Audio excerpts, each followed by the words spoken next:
Welcome to Let's Talk Transportation, a podcast series of the Broward Metropolitan Planning Organization, also known as the MPO. We talk about the ins and outs of transportation in Broward County and all of Southeast Florida, why it matters, how it works, and the challenges and opportunities related to achieving great transportation.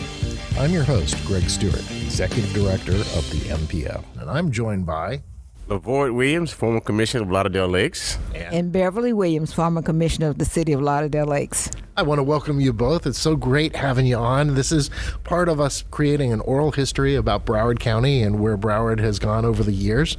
But I actually want to talk about your ventures down here, because you both are from Pensacola originally, which is, the second oldest city in the state of Florida? Well, it really is the oldest city. I mean, it's the oldest city. It's the second oldest permanent city. Okay. But it was formed earlier before St. Augustine, but it was not a permanent. As only somebody from Pensacola would know. So let's talk about how did you venture down to Lauderdale Lakes? I mean, what brought you to South Florida? Oh, my job. I mean, I was with, I had three job offers, major job offers. One was in Detroit, one was in New York. Colder. And one was in Fort Lauderdale. So I had a choice between two cold climates and one warm one. And so I decided to come to... So as Beverly would say, you chose wisely. He sure did, certainly did. It was cold. It was fun being cold. I miss that even now. Really? In South, yes, I do. I enjoy brisk, probably 40, 50 degrees. I don't like less than that, but 40, 50 degrees is nice walking weather. Well, we'll work on that. But speaking of walking, I mean, that's actually one of the things that I'm so proud of you both, because if it wasn't for both of your efforts, we really wouldn't have a lot of the trails that we have in place here in Broward County. We wouldn't have the streets and sidewalks. Your city in particular has a really great network, and it's building up even better. You know, I know both of you from the MPO world and how much you cared about trying to figure out a way to make Lauderdale Lakes a better place, and it was always through some type of transportation improvement, at least my lens. And so I wanted to, you got down to Fort Lauderdale, you made it here to Southeast Florida. Then what happened? How'd you get involved in Lauderdale Lakes politics?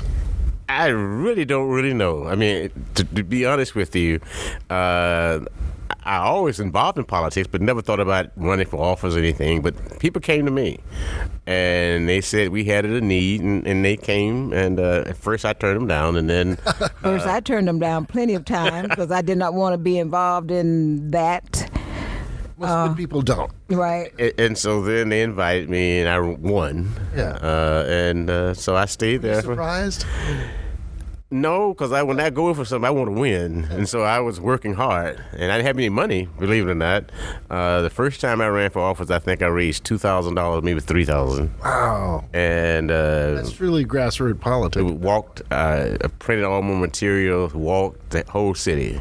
And that was a good thing because I learned about the needs of the city by talking to the residents. And so it was a good out. I'd never forget the first election that I won. A lady called me, and she said, Mr. Williams, what's your stand on abortion? And I said, well, I knew she was against abortion, but I told her how I felt. I said, look, I personally wouldn't ask my daughter, I want my daughter, our family to have an abortion. I said, but it's a choice, and I think people should have a choice. And she said, Mr. Williams, I'm going to vote for you because you're the first person that told me the real truth, how you really feel. That's actually really interesting. And so that's what I've always felt. If you be honest, you might not always win, but you can always be happy. Yeah. And you don't have to worry about the lies that you told because now you already told the truth. So I'm going to guess the both of you walked around Lauderdale together. Or Lauderdale. Yes, I have been. My daughter's 50 now. She don't like me to tell, but I started.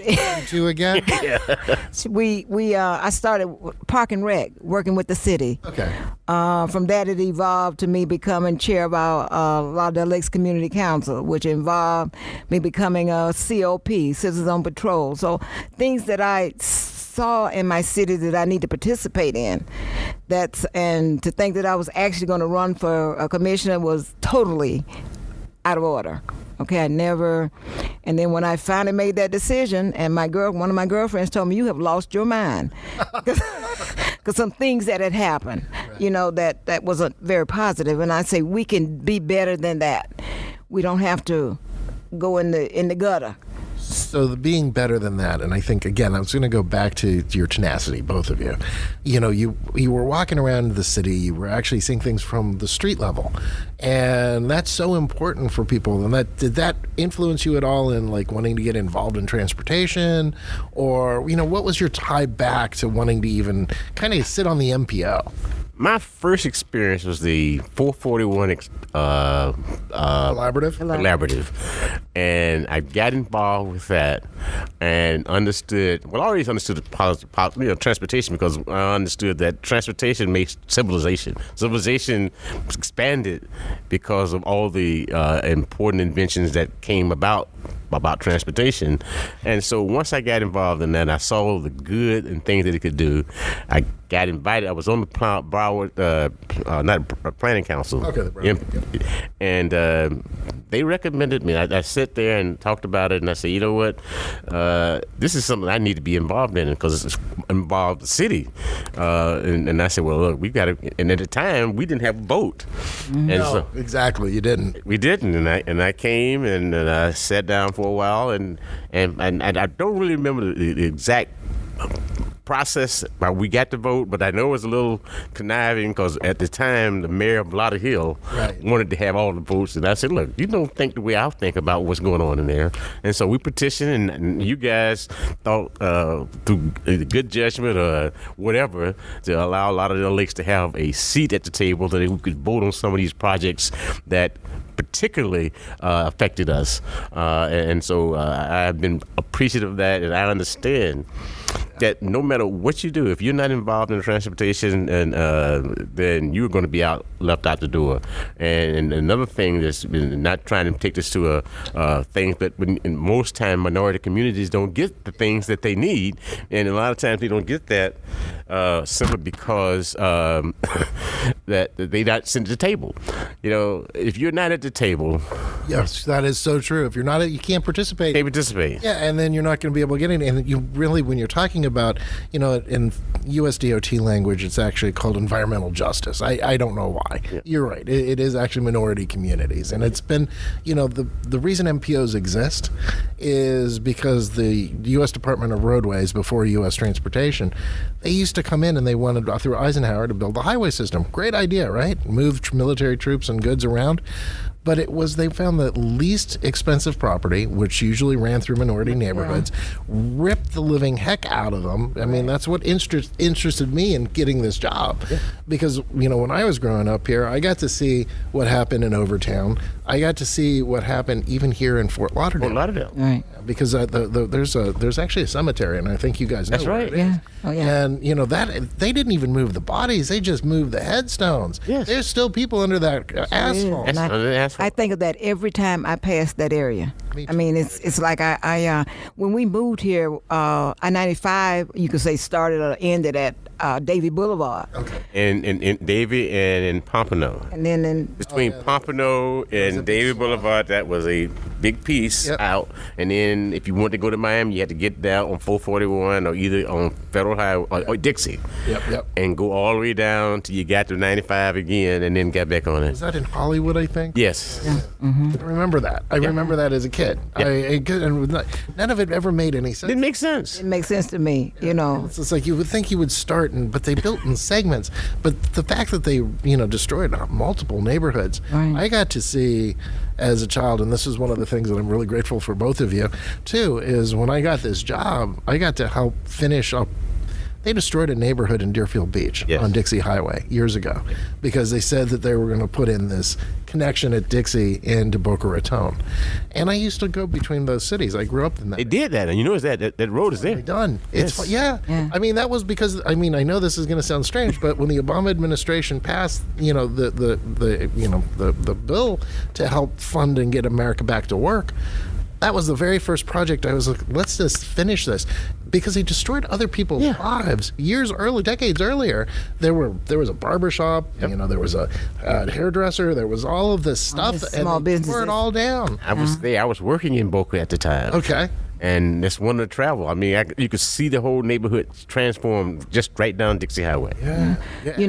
One of the issues I have also, well, he's not going to talk all the time, so. Okay. Lauderdale Lakes. Right. Oakland Park, all the way down to, I guess, to Commercial. Yeah. They took that street. It's just like State Road 7. The lanes that's there. Yeah. We're going through a neighborhood. We're going through schools. We have 3 schools there. You know, and that truly was not right. But Are you talking 31st Street? 31st Avenue. Right. It's Right. amazing that They went right, and that was in. I remember when they did that because we moved to Lakes in to Lauderdale Lakes in '74, and I remember why would they do that? they took the right of way to the people's front doors. Right. Where do the kids stand to get on a school bus? It's amazing. But we didn't, thankfully, we have a sidewalk on the east side now, because for years you had to come over on the west side to walk, and these are kids going to school. Yeah, so I actually, when I ran for office, which I never thought I would, was on underground infrastructure.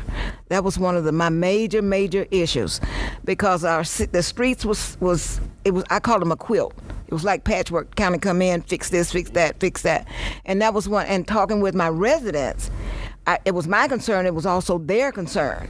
Our streets look like this, if it floods or whatever happens. And so that's actually how I got started, and that was my mainstay. I can say that we started working. They're still working now, trying to cover the whole city, Right. to redo the sewers and what have you. And every time you dig up a hole in the street, it needs to be patched correctly. It needs to, because that quilt, it falls apart. Yeah. That's what happened. We were getting sinkholes because the pipes were bursting, and they wouldn't get the water, and the water would degrade the rocks, and so we'd have to repatch. But after you do it so many times, it's when you're driving, it messes with your tires and everything else. All the expense that you have to have in a car. Yes. Too, and then your whole life. That's a really interesting thing. So that actually, we had a meeting in 2015. I got elected in 2014, and they said we're going to start December 1st, 2018. And I'd be darned if they did not, those big tractors and things, they start coming in on December the 1st. So, and it's still going on, by the way. We still have not finished. We finished Oakland Estates. okay. We've also finished most of Northgate. Georgia, Eastgate. And majority of Eastgate, they've got one bridge to go, and they got to resurface. They've got all the main pavement down so you don't have the dust, but they've got to do some resurfacing to bring it up to standard.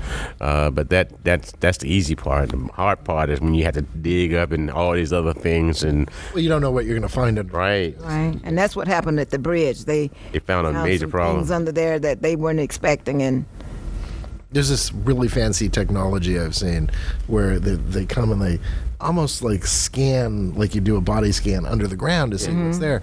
That still misses about 50% of it. it missed whatever it was. So when they actually got in, we kept getting notices. It's going to extend. And that goes back to, it's amazing to me that all these things were built, and yet the records of what was put underground, and Not there. They're not there. Why aren't they there? Again, we're going to go back to Pensacola for a second, or St. Augustine. They know where all the stuff is under the ground. They kept records. What did we do? Yeah, we didn't keep any records. It's amazing. It's amazing. When in the old days, especially when you were in minority communities, they just didn't keep track of it. And When did Lauderdale Lakes become a city? 68 or 66? 68. 68? Yeah. And you guys worked together with Lauderhill, with Mayor Kaplan, I know. Oh yeah. We all Lauderdale. We had an unincorporated area where we were trying to. Lauderdale Lakes and Lauderhill were competing for certain areas, and the way it was set up, the cities would have been better, or the unincorporated areas would have been better with Lauderdale Lakes, Yeah. but. They wanted certain things that we couldn't do. They wanted to come in right away, and we told them we'd phase them in. We didn't. It was more of a neighborhood. Right. Really. Yeah. Lauderhill could afford to do it better, and those areas are now in Lauderhill, but they really would have been better in Lauderdale Lakes. Been better for both them and for the citizens of Lauderdale Lakes. So, for the listeners, what happened here in Broward County, which is unique among all the counties in the state of Florida, is there was a real big push. There was about 850,000 people when I got here in 2000. 2000. And I remember the Roger Desjardins, the county administrator. Roger Desjardins. Yeah, I remember. He was like, I want every city to annex all of the unincorporated area. That was a big push. And now there's only 13,000 people left in unincorporated area a couple decades later. Yeah. But, I mean, that was a really big thing. That was a big push. And that's unusual because, like, in Miami-Dade, there's about 1 million people in unincorporated. Palm Beach, about 1 million people. And so when you look at it here in Broward, everybody's represented by a city. Right. Yeah. Which is why it's so important that you have your voices on the MPO. Yeah, you figure the unincorporated area, you don't have the voice because you just one little segment, and everybody else is looking for their own particular interest. And they, counties can help in where you're feeling, but they're not dedicated to their 13,000 people. So you guys are both retired now. Yes. And you've both been cruising around a little bit, and I hear you're going to go on another really great cruise. Yep. But those are my bucket list things to do too when I get to retire. But what do you think about the future? Where do you see Lauderdale Lakes? Where do you see your legacies going forward? Well, I would love to be positive. And so what we've got to do is figure out how we can all work together and say, look at your area and want you to have your area the way you want it and not try to impose my will and my standards on you.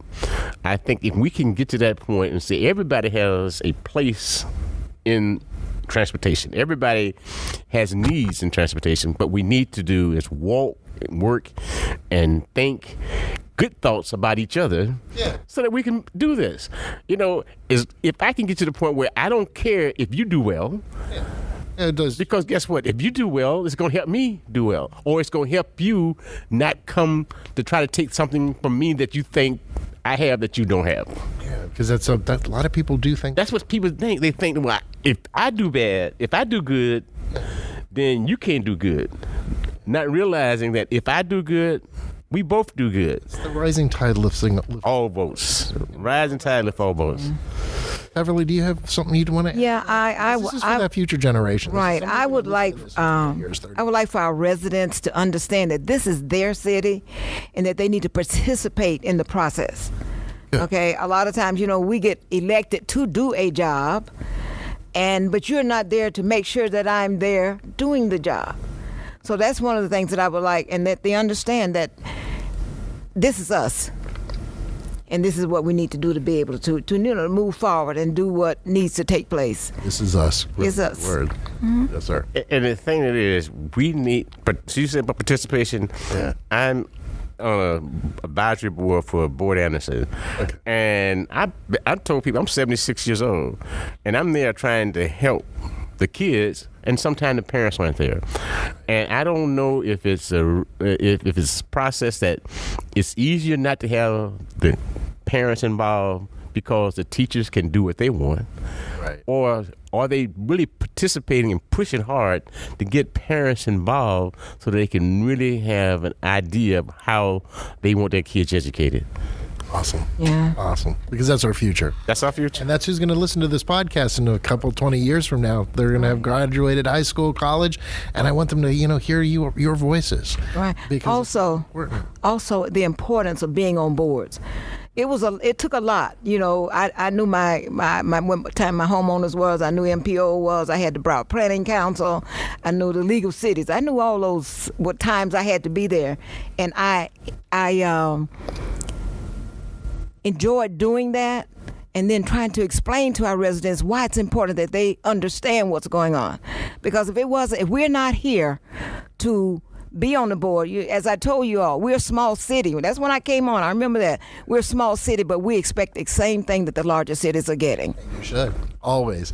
You know what? It was great having you both on. All right. I'm going to hopefully have you come back in about a year or so, and we'll revisit, see where things are. Okay. We can tell you about our next cruise. Thank you. All right. Thank you. Thank you. Thank you all.